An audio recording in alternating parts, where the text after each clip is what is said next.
सोमवारी देशभरात धुळवडीचा रंगांचा सण उत्साहात साजरा झाला. मुंबईतील लोकांनी रंगाच्या सणाचा आनंद लुटला. मात्र याच रंगाचा बेरंग करणारी एक घटना मालाडमध्ये घडली. तिथे एका अल्पवयीन मुलीला रंग लावण्यासाठी एका व्यक्तीने घराबाहेर खेचून तिचा विनयभंग केला. एवढेच नव्हे तर त्या मुलीने या प्रकाराला विरोध दर्शवण्याचा प्रयत्न केल्यावर आरोपीने त्या मुलीला आणि तिच्या आईला मारहाण तसेच शिवीगाळही केली असा आरोप आहे.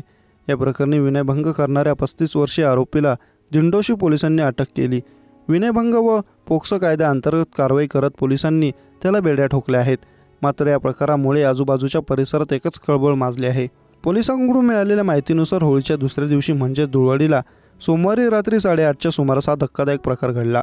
पीडित मुलगी अल्पवयीन असून ती मालाड येथे राहते. रात्रीच्या सुमारास 35 वर्षीय आरोपीने पीडित मुलीला रंग लावण्यासाठी तिचा हात पकडून तिला घराबाहेर खेचू लागला.